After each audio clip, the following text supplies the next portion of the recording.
Today's video is brought to you by Audible. Audible provides a great value way to access audiobooks for its members and is one of the best ways to make huge savings on Warhammer audiobooks, which is why I personally use and recommend it. Whether you're painting miniatures or doing other daily tasks through the new year, Audible provides a great way to optimize your 40k shortlist, and as an Audible premium member, you receive 1 credit every month for use on any title. And the best way to get value from Audible is in using your credits on those premium audiobooks that are over 10 hours in length.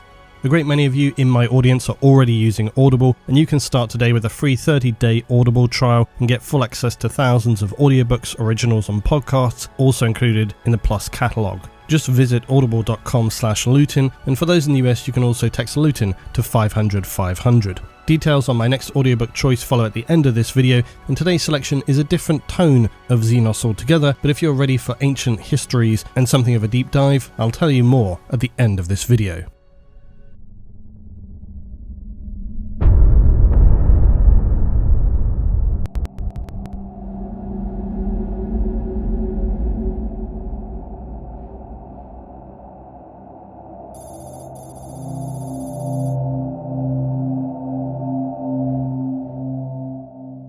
Far from Terra exists a planet abandoned and lost to Imperial record, an insignificant world orbiting a small binary star that was originally designated by humanity as the planet Angelus. Long ago, Imperial explorator ships discovered it, but all contact was lost and nothing ever heard from them again. Astropathic contact was unsuccessful, and warp disturbance prevented immediate follow-up investigations. The world of Angelus lay long forgotten. It would only be noted briefly again within the Imperial records of subsequent years when Astartes Ultramarines followed up on a lost Ordo Xenos kill team. The Ultramarines discovered the planet contained dangerous tombs of Necrons and scoured the planet of their immediate presence. Yet Necron tomb worlds rarely can be purged so easily, their secrets held deep below the surface. What appears to have evaded the Astartes was the presence of Orks upon their world. This may be due to the highly specific nature of their task. Orks are commonly present on many worlds, and if a planet is not an Imperial world under immediate threat, Orks are often best left to their own devices. Literally, kicking the hornet's nest is sometimes not the best course of action. For a world like Angelus, for whatever reason, the Ultramarines appear to have not carried out any significant investigation upon the planet, and perhaps the remains of the Ordo Xenos team lost here pointed specifically to engagements with the Necrons. However, the fact that they did not spend time to investigate further means they appear to have missed out on revealing the truth of what happened to the original Imperial explorators who crash-landed here many years previous, and that they have since splintered into weird factions such as the Diggers, who took shelter below the planet's surface when the explorator vessel crashed into the planet amid either a powerful ground-to-orbit weapon blast, an emerging space hulk that smashed into it, or indeed both. While some of the human explorators had sheltered in ancient ruins below ground which suggest Necron tombs, some humans from the ship survived and became known simply as muties, and spend their time now raiding and scavenging the surface of the world to acquire its supposed knowledge. Yet their exposure during the initial crashing of both their vessel and that of the massive space hulk left them suffering the effects of radiation and toxic atmospheres that have left them considerably damaged genetically as a faction. And unlike their Mechanicus origins, they no longer approve of the cybernetic adaptation of organic forms. They also worship machines far less. This is due to the fact that muties are overseen by the Keepers and Cognoscenti, who are effectively a fractured offshoot of the Mechanicus now. However, they have come somehow to believe that their predicament here is a result of a twisted learning, and now they restrict their technological worship only to weapons and maintaining the vast databanks and what little functional aspects of their ship remains, which they now see as a temple and call it the Iter Vigila. The muties, despite all their problems, have been able to maintain rare examples of powerful heat and plasma-based weaponry. The humans from the explorators who tunneled underground would only emerge once again when they were discovered by the Orks, who had hopped off the Space Hulk and were extremely glad to have found themselves on a planet so rich with scrap and bits. And so when they discovered the humans below the surface, they simply declared them as diggers and largely ignored them. perceiving them less as a threat and more of a curiosity. Of course, they did force them into servitude for a brief period of time until the Necrons assaulted them, but this is pretty orky. Orks are known to have traded and still sometimes do trade with humans, and also, yes, enslave them when invading planets. So unlike some alien species like the Tyranids, they do not always scour entire planets of all human life. So for the humans who had survived below the surface, they're transitioning into becoming another human faction upon the world, albeit a very bizarre one, having long forgotten how they even came to be here. It then followed that they would make extremely unusual efforts to integrate themselves into Ork society to a degree, and now they exist in their shanty towns living on the periphery of the Orks' Mektown. They survive by trading and clashing sometimes with the Orks, sometimes with Gretchen mobs and even themselves. These territorial battles occur as each tribal mob seeks the best scrap to take to the Orks' Mektown. Diggers have steadily absorbed more and more Ork culture, even appropriating language designating their youngest fighters as youths, whereas older diggers are known as digger boys and knobs. Then you have digger shamans who are said to be attuned to the environment and excellent at scouting tech, suspiciously successful also in predicting things around them and performing rituals. To the Orks, the diggers are to a mild degree a necessary part of life on the planet, as they sometimes bring in good scrap. More often they're a sideshow amusement for some Orks and a considerable annoyance to others. Some mechs entirely resent having to rely on scrawny Umis for finding the best tech, not to mention having to trade for it and not just simply take it off them by bashing heads. Of course, an Umi will never be a proper Ork, so they're never taken with any level of seriousness, so most trades tend to be a one-way business only in terms of who is literally benefiting. Lastly, while the Orks who came to the world established themselves in their so-called Mektown, there exists a vast scar across the planet nearby known as the Skid, and at the very furthest end of its reach is where the Orks hold far less territorial control. Some have rumoured this can be where you might find the so-called rebel grots, but these claims are so outlandish that any standard Ork would just immediately dismiss this concept. The planet Evangelis has become a bizarre microcosm of the factional struggles within the galaxy of M41. A world entirely lost now to the Imperium, its survivors long abandoned, incapable of communicating or even having the knowledge to escape their world. Its Imperial designation is almost irrelevant at this point, yet for the Orks, the world is simply now called GORKAMORKA.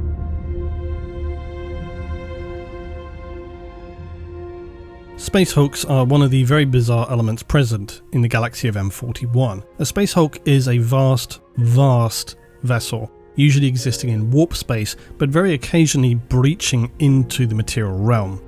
The reason it's designated as a space hulk and not the name of an original craft is that these hulks are usually not a single ancient vessel, but a mashed together form of many different ships across the ages, which have then been steadily compacted together by massive collisions within the warp and material galaxy. Space hulks also benefit from largely being formed within the warp, where very few if any physical constraints apply as they might do in material space. This means the scale of such objects tends to be far more significant, greater than likely they could be created by humans of the Imperium in real space. Not to mention the fact that in ancient human history, i.e. the Dark Age of technology, humanity was creating starships of considerably larger scale than they are able to in the age of the Imperium. So few, if any of these exist now, perhaps they still do as unrecognizable mashed ruins in the lowest levels of a hive city or the center of absolutely twisted mazes of space ruins, the space hulks.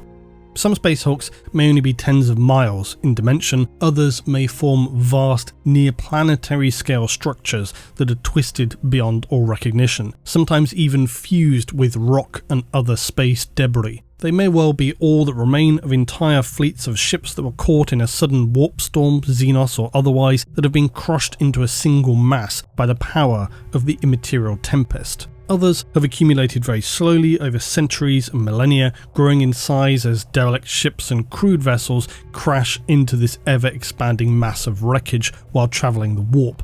So Space Hulks then may sound little more than gigantic waste dumps of space trash, except this couldn't be more wrong. Space Hulks actually represent very important sources of archaeotech for the Imperium, as they often contain patterns or examples of tech long since lost to the decay of the Imperium. However, they can be extremely dangerous. Hulks are often taken upon by the Xenos, who love to exist in the twisted maze of space wreckage, most notably by the infiltrating forms of the Tyrannid, the Gene Stealers.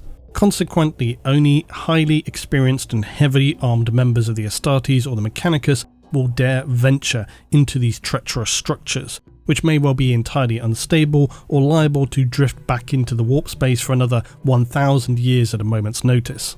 There has also been at least one instance where a group of Imperials exploring an ancient Space Hulk discovered a slumbering AI from the Dark Age of technology who raged at the ignorance of humanity in the modern Imperium and destroyed several of their ships with weaponry capable of cutting through them like a hot knife through butter, before disappearing in a white-hot rage of frustration and apathy at the disgusting slide of humanity into its darkened state in M41. It goes without saying then that Orks love Space Hulks, because what's not to like about literally living in tons of scrap, tons of tech? They also get to ride the warp between stars. Orks basically love Space Hulks, and none of their number more so than mechs, who are even known to have constructed immense tractor beam generators the size of a small town to trap a passing Ulk in space and transport themselves aboard with crude teleporters. The mechs then create an energy bubble in one part of the Ulk, which the Orks can inhabit. The rest of the boys are ported on board,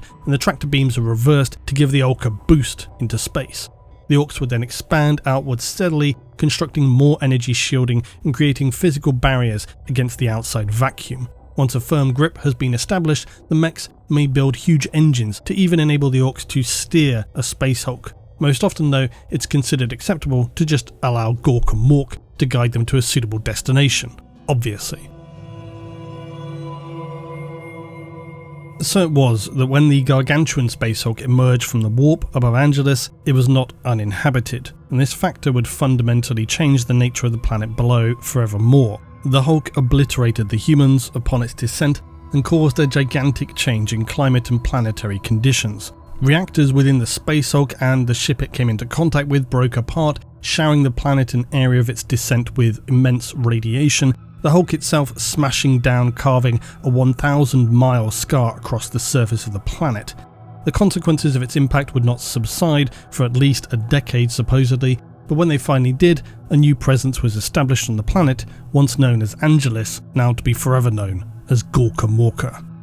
Whilst the crash itself had been catastrophic for the Orks aboard the Hulk, enough of them had survived to start a new settlement here on the planet, this being again one of the great strengths of the Orks, in that they require very few of themselves to begin propagating. This of course coupled with the fact that Orks, unlike humans, are incredibly hardy, unable to survive in the most severe of planetary conditions, their lack of immediate critical resources was not of a specific concern. They had some grots and squigs, that was good enough. But here was where the ordinary order of Ork culture, as it's so called, would cease. Unusually for the Orks here, something had gone wrong. Orks usually carry most of their knowledge genetically and know what to do and how to do it, largely based on gut instinct, and there's usually a bigger Ork around to tell everybody what to do regardless. Most of the time, if it seems like a good idea, they just do it, and that's good enough. But somehow, the severe pervasive radiation of the area they were inhabiting, many Orks appear to have had some kind of diminished capacity comparative to the typical Ork when it comes to decision making,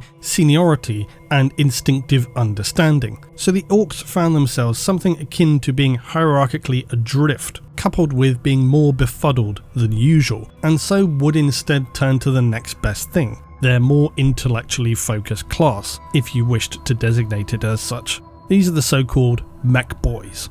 And mechs are essentially Ork scientists, loosely speaking. So most unusually, they became the leaders for the Ork society here, because they were just the next best thing to tell everybody what to do. This is of course very unusual because it's more often just the biggest, cunning and more violent Orks who become the leaders. Rarely it's those who just come up with better plans. But when the Orks found themselves really unable to come up with any sense of direction, or just exactly what it was they were meant to be doing here, it was natural to look to the mechs for solutions. It's again actually illustrative of the Orks' ingenious genetically coded survival system, whereby no matter the severity or unusual combination of factors in a given situation, they tend to have some decent means to cope with it. Basically, for Orks, it usually all works out in the end.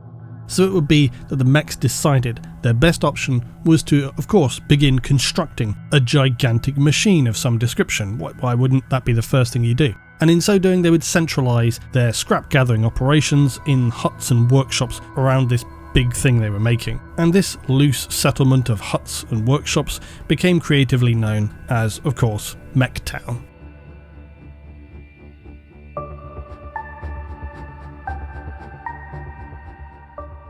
So the mech boys decided to begin constructing something very big. Nobody's really sure if this was much of a plan, but like most things in Ork culture, it just kinda happened. This big construction thing steadily began to take form, slapped together from the vast oceans of scrap metal and material deposited by the Hulk fallen from space and other ships that were nearby. It remained in a constant state of recomposition, with changes continually being made. Entire power plants would be ripped out, entire sections re-engineered. The Orks were no real clearer what in fact it was they were actually making. Some speculated it was a big ship to take them away from here back to the action. Others thought it was a giant teleporter to take all the surviving Orks back into another Space Hulk to continue on the long journey to the nearest warg. The most fringe opinions were that this monstrous construction would crawl to its feet and lift the Orks in giant claw hands and transport them somehow to their ultimate destination. And this is part of the bizarrity in Ork construction. Sometimes when they're building a new gargant or ship, Orks may be working on the same machine, but with many different Orks thinking that they're actually making a completely different thing. Thus, they might be constructing weapons or power plants or vast fuel reserves, while others are making legs, teleportation devices or powerful jet engines. This can obviously lead to quite bizarre but usually positive consequences in the destructive and random capability of the final result. For the Orks here on Angelus, this was only further compounded by the fact that so few of their number had survived they could barely remember why they were here or what existed beyond the planet. So just what they were making or where it would take them was equally confusing, and it didn't help the process of what they were building in the slightest. Of course, for the Orks, this really didn't matter greatly. They simply were very happy that they were building something big and awesome, and it would take them to where they needed to be. A warg was the most common consensus. This is another admirable trait of Orks, that instead of becoming frustrated, despondent, or feeling a situation is hopeless as humans might, Orks instead just pivot to the certainty that they do know, and they take heart in that. So for the Orks, building this massive construction, they really didn't know exactly how it was going to help them out, and some would argue as to its purpose, but the one thing they could all certainly agree on was that it would help them reach this warg, and once you knew that certainty, little else really mattered. There was no need or time for bickering and arguing out the points of "what's that for?" or "why are you taking my scrap?" It was all for the greater purpose of reaching what they all desired the most, and they focused on that. So not entirely unsurprisingly, as often happens with the creation of gargantuan Ork constructions, at some point the structure became so massive as to be seen from miles away. The Orks began to then venerate it ever more passionately. It became less of a goal and more of a symbol. Within Ork culture though, unlike so many of the other civilizations of the galaxy, there would be no random, individually constructed idealization of such a creation. Unlike humans, they don't just come up with something out of their own imagination as to what it might be. There was only ever going to be one question they must seek to answer when they face a physical embodiment of the supernatural. One question and only two possible answers. Is their vessel intentioned as the god MORK or the god GORK? Whereas previously their disagreements about this vast construction had been easily put to one side in preference of focusing on the greater goal of just finishing the project, the Orks were now divided on a far more fundamental and ultimately more aggressive talking point: GORK or MORK, MORK or GORK. Like so many theological divisions, both sides became ever more polarised and backed into their corner, standing solidly by their belief in the ultimate form of their massive construct, and inevitably this devolved into violence. This was initially just contained to disagreements within the mech boys themselves, but soon it spread widely through the Ork populace, and not long after some began calling themselves GORKers and others MORKers. What had initially been limited to just those who cared to indulge in such discussions began to infect all aspects of everyday life for the Orks of Mektown. They couldn't even visit their favourite alehouse or squig market without debates exploding about which view they held. Orks who had always been cheerfully aligned to one side or the other now found themselves often unintentionally harbouring violent feelings towards their friends and neighbours who espoused the opposing view. The mere mention of a casual something MORK or GORK was regularly enough to spark at the very least raging arguments and torrents of verbal abuse. The slide into banners and visible signs declaring support for one side or the other soon followed. It wasn't long, of course, before full-blown battles between opposing sides occurred with increasing regularity, civil disorder ultimately spiralling into what one might effectively call a civil war. Except that this would ordinarily be a bad thing, but within Ork culture this is actually pretty normal. Except these were not pitched battles between cities and territories like you might see in humankind. It was more localised and contained within the everyday streets and alleyways, grog houses, squig eateries. Soon enough, it predictably began to centre more on the gigantic worshipped construction itself, with one side attempting to ever undo the work of the others with increasing brutality. Somehow, somewhere along the line, this blind rage at the opposition caused a stray bullet to pierce one of the massive fuel tanks aboard the gigantic constructed idol, and the entire thing was blown to smithereens. Only smoking metal skeleton remains were left intact, and in their madness to be right, both sides had ended up with their coupled efforts in total ruin. Now, what was unusual here is that infighting in Ork culture is usually actually a positive thing. It usually ends up where one side dominates over the other, and then the Orks grow, become bigger, they have a big boss. In the situation here, they were finally left with nothing. There was no main Ork who came out on top with a big plan. What the Mech Boys had been working on was now completely ruined, and the Mech Boys of Mektown were able now to finally see clearly once more, and they ordered all to stop their pointless counterproductive fighting, and finally the hostilities dulled to bitter murmurs. Still, with that said, raging differences are very hard to move on from, and it was a very hastily made, fragile agreement that held the peace, but both sides swore that no arguments would again stand in their way of reaching the ultimate goal, to return to the warg. It was agreed to be in the interests of all to simply accept the differences of each other, which sounds bonkers when you think of Orks, but the reason for this was so that they were able to focus on the things that they could agree upon, that being the reconstruction of their vessel and the question of which god bore the identity of it, which would surely be revealed to them when things were finally completed. When they were ready eventually to return to the warg, it would surely be self-evident. And so it was that they agreed, rather than conclude it to be GORK or MORK singularly, they would instead refer to the god machine as GORKAMORKA, specifically without any suggestion of being more powerful, but instead equally able to be both. A very bizarre theological decision, but from the Orks' point of view, this was more than enough to sustain their fragile peace in the larger goal of completing their massive machine construct. Still, despite these superficial appearances of all hatchets being buried, things behind closed doors were still more bitter than ever among the Mech Boys, but in the wider context of Mektown, most of the Ork boys were not inclined to having heavy theological discussions. The solution was enough to calm things down in Mektown, and then whenever the Gorkas or Morkas encountered each other outside of town in the wastes, they could vent their frustrations by bashing each other a bit, and this seemed to be enough to keep the peace. This was how the gigantic construction in Mektown, and finally the planet itself, became to be known as GORKAMORKA.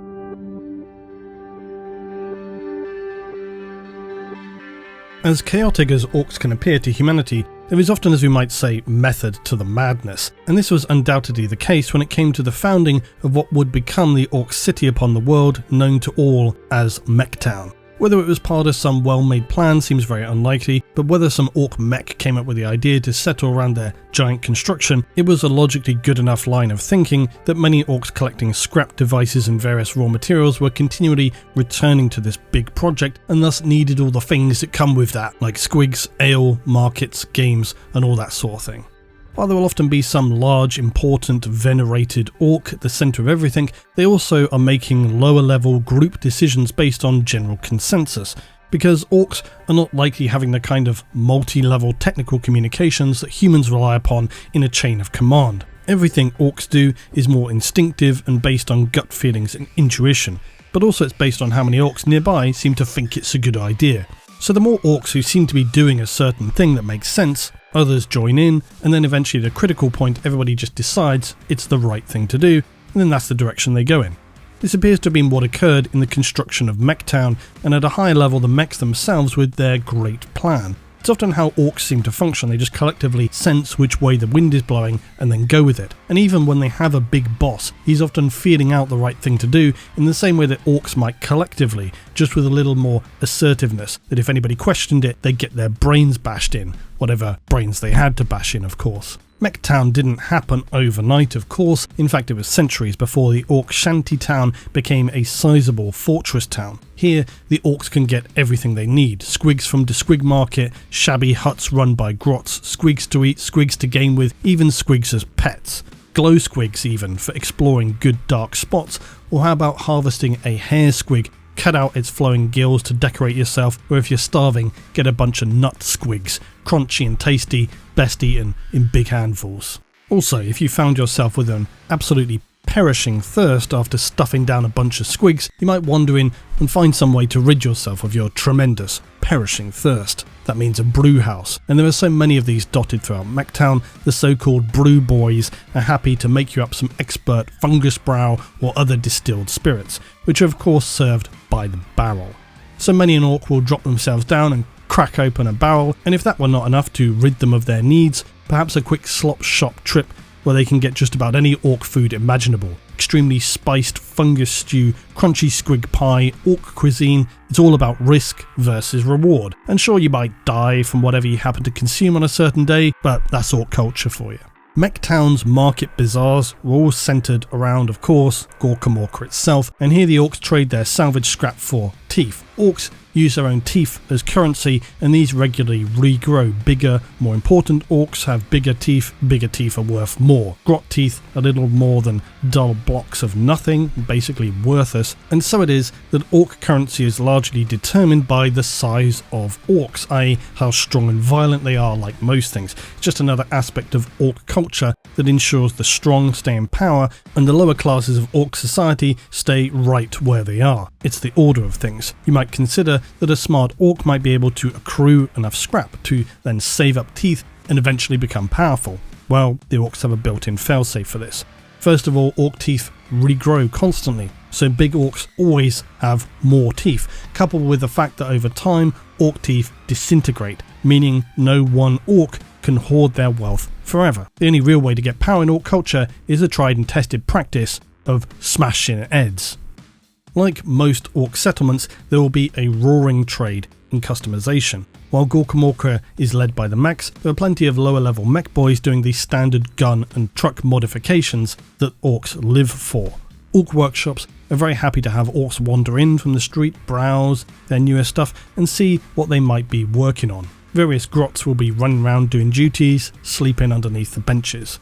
And there's of course tons of different mech boys. Some are inventors, thinking with their heads about how to make stuff shoot stronger or go faster. But mechs are also something akin to priests, and this makes perfect sense to orcs because how else could they have the knowledge for making stuff than blessed by GORK and MORK. Mechs though are not always entirely reliable, and are well known for having a tendency to get carried away or being overtly critical of an orc's prized dune buggy. Deals will be made with the inevitable right you are boss, which is certainly no definitive agreement that exactly what an orc wants doing will be done as they want it. The chances of an orc turning up the next day and finding their buggy, truck or racer having been completely dismantled or perhaps chopped in half, fused with some other thing the mech had lying around are pretty high, and more often than not your average orc will just have to pay up and try to look happy about it. Saying this, despite the fact that orc workshops are ramshackle and often just rammed full of scrap like some sort of scrapyard hoarder paradise, on any day a mech will be just trawling through trying to find the right bits and gubbins to make their new shooter work better. Mechs do often have a habit of being able to make things considerably better than they were before, and it's only a question, like most orc things, of did they make it well enough that it wouldn't just explode, or did they find the perfect combination of bits that make the new racier buggy go like bloody hell. Mechs are often being followed around in their shops by orc youths who will be studying carefully and experimenting with all manner of gubbins, dreaming of the day when their newest device will grant them the privilege of becoming a full mech boy and their own workshop. Ork docks are another interesting adaptive part of Ork society and are about as unreliable or reliable, depending on your point of view, being more GORK or more MORK as mechs. And as we discussed before, a dock is about the closest thing to what counts for an Ork hospital, but more often they're there to modify and boost up a big Ork with some horrifying cybernetic adaptation, making them ever more terrifying. Still, on plenty of occasions, docks have saved Orks from death, even when an Ork has had their head blown off effectively. By fusing what's left with metal pieces, an Ork can be even more violent and raging in the aftermath. On the other hand, a visit to the dock may mean surgery while conscious, which isn't the worst thing for an Ork, but it's also not the best thing either, to be sure. There's a significant element of risk involved, but when it comes to being served by a dock, it's much like being served Ork food. It's a dice roll on how much better off you are after the fact, or whether you just end up dead. Much of Ork life and culture is played out in this way. Every day is a game of chance. Will you be blessed by GORKAMORKA? Will you move a step up the ladder? Or will you just get unlucky and have your face torn off in a game of squig eating? Still, it could be worse. You could be a weak, feeble Umi, which is just plain boring. Surrounding Mektown lies a seemingly endless desert. Around this specifically is what's known as the Skid. This is the visible from orbit scar cut into the planet caused by the crashing of the Space Hulk so long ago now.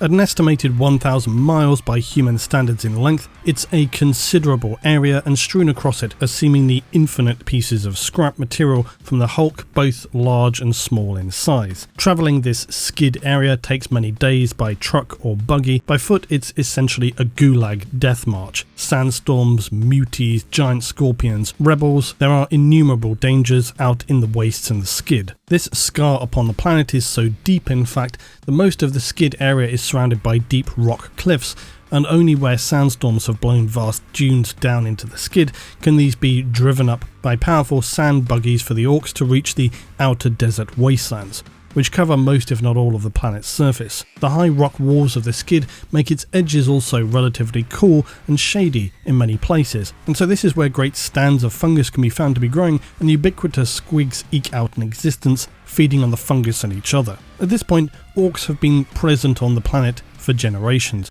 So many abandoned shantytowns are dotted around the skid, and these may be from the diggers and the wreckers, perhaps old mutie outposts and ambush points, or they were from Orks who had rebelled or had some other plan than what's going on in Mektown. Perhaps they were just exiled. This, coupled with rusting ancient forms crashed from the Hulk, pieces of Xenos craft completely bizarre to the Orks, dot the entire area of the skid, and so it's far from a barren wasteland. Inhabitants of the skid can attempt to orientate themselves based on various significant landmarks. But few Orks have travelled deep into the desert and returned to tell the tale. Mutie raiders, rival Orks and rebel grots are but the least of the dangers. Getting lost once you travel beyond the horizon is the biggest danger, when the entire planet appears as one vast endless sea of sand, rock formations and giant dunes. In the depths of the desert there are said to be deep seams of fine sand that it's almost like dust. Buggies or bikes sink under in an instant as if it were liquid. Rock plateaus, which seem like solid surfaces, can crack open into vast subterranean caverns, killing or injuring all so badly they're never able to escape. And just where or what these caverns might lead to, or what created them, is anybody's guess. Natural or formed by some creature. A tunneling horror? Planetary windstorms can lash travellers or pull them into immense spinning vortices, tearing them apart under the forces and pressure. It's said though that after travelling for many unspecific days through the desert, Orks have in fact discovered a great ocean, not of water, but boiling mud as far as can be seen, while in other directions similar features have been discovered, more like lakes and geysers that bubble up from the cracked ground. To improve matters, in between the boiling sea and lakes is a low range of volcanoes which spew sulphur and ash into the skies in an unending torrent. Great rock plains, salt flats, wind-blown gorges, hills and chasms are said to have been seen where the winds never die down. When one of these great desert storms approaches Mektown, the Orks have to lash and clamp everything down and take shelter inside. The storms are often hundreds of miles in size and completely envelop the entirety of Mektown when they arrive for many days if not weeks, and anybody not taking shelter is effectively dead for sure. When the storms eventually move on, there will be vast dunes of sand throughout the streets and structures, and so everything needs a proper good clean by the grots. But these storms can be a double-edged sword. It may well be that some amazing scrap outside of town may well have been revealed or deposited, or newly found high-value scrap may have been buried or just blown to pieces by the powerful storms. The twisting fates of orc life are always dictated by the powerful will of GORK and MORK, so none would be too worried, whatever the outcome. So the orcs have made their home upon Angelis, now called GORKAMORKA, but what is their ultimate goal? Well, of course, it's to return to the Great Warg, and this is known to all, but just how and when that's likely to happen is anybody's guess. So in this interim period before it happens, where all the orcs await their great journey back to the warp, their ambitions are to secure themselves a place aboard, to earn passage aboard GORKAMORKA, so that when it does eventually leave, they won't be left behind scratching a life in a dusty, dead world. Within Mektown, immediately surrounding GORKAMORKA, rose this large market bazaar where orcs trade using, as we said, the principal currency of teeth. Perhaps the reason for this market location though was so that they can gaze upon GORKAMORKA and feel inspired to trade and acquire ever more teeth so as to somehow secure themselves a place aboard. Except that the mech boys will regularly scour these markets for anybody bringing rare and valuable scrap, as this, not teeth, is the most important thing, and anybody who has something of extreme value to GORKAMORKA could be then rewarded. Even if their scavenging or looting doesn't reward them with a place aboard GORKAMORKA, there's still plenty of places for an orc lad to spend his bag of teeth on a host of luxuries like guns, ammo, guns, weapons, choppers, guns, and other custom jobs from the mechs. Even a lowly orc boy can reason it out that GORKAMORKA, as impressive and dominating as it is, could never fit all the boys inside. And by that logic, that must mean that some will not be aboard when it leaves, meaning they must be left behind, otherwise they'd be going with it, wouldn't they? This troubling realization was very obviously problematic for the mechs, but they somewhat found a solution to the argument about who should be going aboard GORKAMORKA in the form of tickets, metal tickets at that, which are required to guarantee a place aboard GORKAMORKA. It is one of the proudest displays of achievement for an orc of GORKAMORKA to wear their ticket tags around their necks, of course on a hefty chain. Half of these tags are stamped with a MORK mark and the others with, you guessed it right, a GORKA mark. Ownership though of either promises the bearer a place aboard the GORKAMORKA god machine, and whenever an orc is lucky enough to have completed some spectacular contribution to this machine for the mechs, they may be awarded a tag. A contribution could come in many forms, of course, from discovering rare scrap to perhaps just paying a very weighty contribution. But of course, as noted, this is very difficult due to the fact that teeth are by their nature a very limited form of currency, remembering they disintegrate over time. This means that the distribution of tickets for GORKAMORKA have become also ever diminishing, and the primary way of buying passage is to bring in materials or tech that significantly contributes to the finishing of the vast god construction. Importantly also, anyone who does acquire these rare tags will have their name inscribed upon it to prevent the obvious consequences of these being worth stealing or fighting for. If they are merely anonymous, it's likely violent fights for tags would be a near daily occurrence and risk spilling out into yet far larger arguments and confrontations, once again, something the mechs very much want to avoid. Now, a cunning thinking human mind might think, well, if these are just metal tags, why don't you just scratch out one yourself and present your fake tag? This shows just how little you know of orc culture. Such a thing would be absolutely unthinkable. Fake a tag? Such an act would never pass, for the clear as day reasoning that if you faked a tag, well, GORK or MORK would know. Stupid Umi thinking. Here's though where things get kind of silly from a human point of view, because orcs are not limited to owning merely one tag. In fact, they try to obtain as many as possible, best if they can own at least one MORKA and one GORKA tag to be safe. The thinking here is not to bring along guests or close associates, it's because in line with most orc culture, the bigger orc who has more of stuff should take priority over those who have got less. More shiny equals more important than the runt with his one measly tag. The most powerful orcs in Mektown can have whole bunches of tags around their necks, and any orc who owns even one tag will wear it at all times because who knows when the great journey back to the Warg could happen. And this makes sense to a degree in orc culture. The more tags means the more priority to get on board the ship. But the entire purpose of the tags in the first place was to ensure that they could get as many orcs as possible on board the ship. But now, this is completely undermined by the fact that some orcs who are powerful just have a ton of tags, so the whole system is completely stupid. There was one though, small drawback when it came to this tag system created by the mechs, one that they hadn't considered that would even be ever problematic, and this being that they had determined due to the limited capacity aboard GORKAMORKA, only orcs should be allowed passage to the warp. This made sense for the orcs, and it made sense for the mechs. It was common sense. Who would ever want to give space to a Gretchen, the Grots? These are the much smaller servile form of orc who are generally treated badly by orc society and who are rarely given much if any consideration when it comes to important matters. So the concept of never being able to leave the planet for the big warg seemed outrageously unreasonable to the hard-working Grots, who also had pinned their hopes on being able to leave in glory for the Great Warg. Unsurprisingly, the feelings of the Grots was something the Orcs were entirely unconcerned by, because who the bloody hell cared about stupid Grots? After all, what they gonna do? Rebel against their masters? It wasn't long before chanting and screaming by Grots in the streets was becoming ever more common, and Orc mechs began to discover graffiti scrawled across their workshops. Tags for all, Weasel Green, mechs are scum. And this is ultimately where the fabled Grot figure originates from, the one known as the Red Gobbo. But the very concept of Gretchen rebelling against their Orc masters was absolutely laughable. Grots rebelling against the Orcs? That would never happen.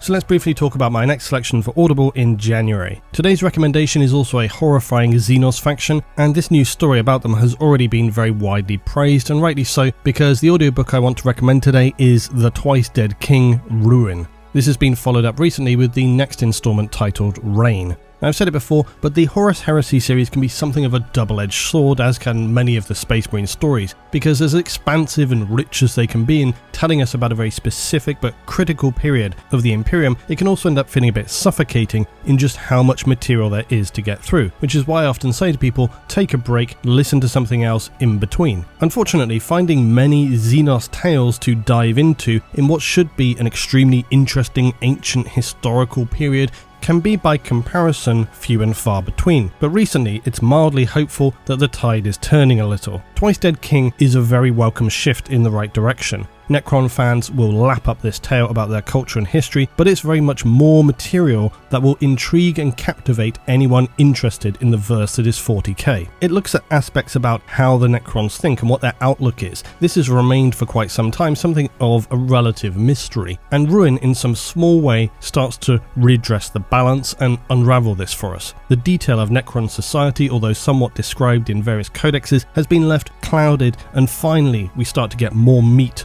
on the metal bones, as it were. So for this month, I highly recommend Twice Dead King Ruin. This audiobook, the historical detail in it is great, the characters are amazing, and it really takes you on a woven path of surprises. The performance of the narrator is fantastic throughout. Although some 11 hours long, it flies by, and best of all, part 2 is already out. If you're new to this, remember you can start listening today with a free 30-day Audible trial and get full access to thousands of audiobooks, originals and podcasts included in the Plus catalogue. Visit audible.com/Lutin or text Lutin to 500 in the US. As always, a huge thanks to all of you for supporting me here on the channel, and I'll see you in the next one.